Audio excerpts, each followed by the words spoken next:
Hello. 7 Tour de France wins, a home run race, Olympic anomalies. What do these all have in common? The answer is as simple as doping, otherwise known as the use of performance-enhancing drugs. Ever since humans have competed against one another, someone has tried to gain an advantage. My goal today is to thoroughly explain what performance-enhancing drugs are, as well as how they affect competition. In most sports, substances are already illegal, so that means for the ones that do cheat, it is completely unfair, along with the potential health risks associated with the substance. According to the Oxford Dictionary, doping is defined as administering drugs in order to inhibit or advance sporting performance. There are a few negatives when it comes to doping. These include the effect on competition as well as the health risks. I feel the best part of watching any sport is having an equal chance with the sheer dedication to training influencing the outcome of the winner. So when someone does not abide by the rules, it takes the thrill out of it once it's discovered. For example, from 2010 to 2019, Russia has been the center of a state-sponsored doping program, meaning an international competition including the Olympics and World Cup athletes are proven to have been using PEDs, or performance-enhancing drugs. This includes the Winter Olympics in Sochi, where vials were opened up and swapped in order to ensure that athletes passed the World Agency for Anti-Doping's test. Gregory Rodionov oversaw all the testing of Russian athletes and ran a WADA-approved lab. This made him the mastermind behind the scandal, as literal holes in his lab allowed dirty vials to leave and clean ones to take their place, leading to 33 medals alone in Sochi. Another famous example lies in the household name of Armstrong, no, not the astronaut, but rather the cyclist Lance, who compiled 7 consecutive wins in the Tour de France.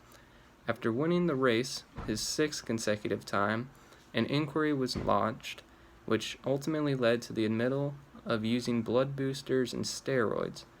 The blood boosters provide more oxygen to the blood, allowing the muscles to receive more, which the steroids aid strength and endurance. Another famous example of doping in sports stems from the Mitchell Report, which lifted the curtain on steroid and human growth hormone use in baseball. This report covers athletes from the appropriately named steroid era in baseball.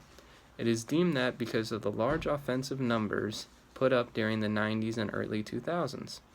Professional baseball has little testing during that time period, which led to the massive use of performance-enhancing drugs.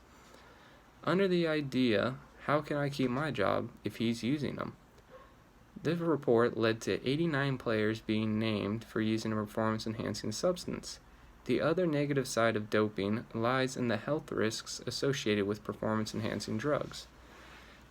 With the consumption of anabolic steroids, not only is the body harmed, but the mental state of the individual as well. Physically speaking, severe acne, oily skin, hair loss, and liver disease, such as liver tumor and cysts, kidney disease, as well as heart disease. Then, mentally speaking, people become paranoid, extremely unreasonable, jealous, irritable, and aggressive, mean roid rage. They also have delusions, false beliefs or ideas, impaired judgment, and general mania. Then with the blood booster known as EPO, increased blood pressure, joint pain, and bone pain, as well as muscle pain, itching or a rash, fever, chills, cough, mouth pain, or trouble swallowing. These are all considerable factors to avoid and even make you wonder how these athletes are able to train. However, that's enough of the negatives. On the positive side of doping, it is far more entertaining to watch. Who doesn't want their athletes to be bigger, stronger, and faster? Everyone was impressed with Armstrong, and he made millions during the peak of his career.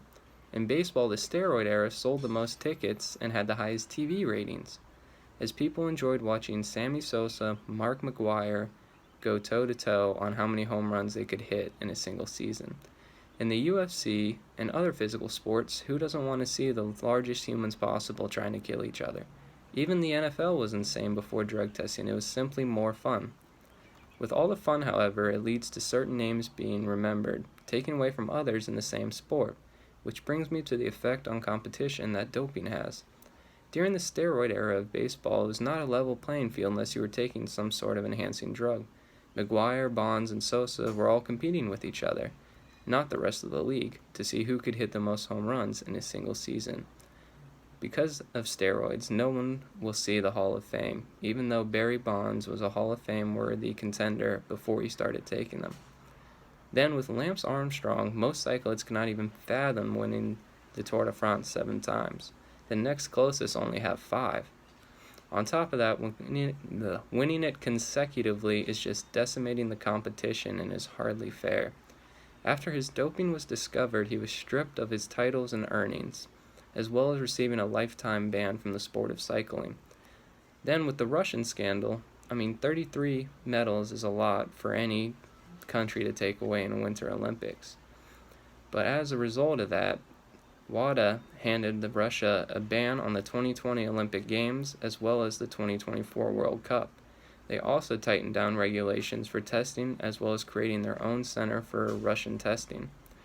This all goes to show how, because doping severely impacts the fairness of competition and it is needed to level the playing field, harsh punishments are used to prevent performance-enhancing drugs being used.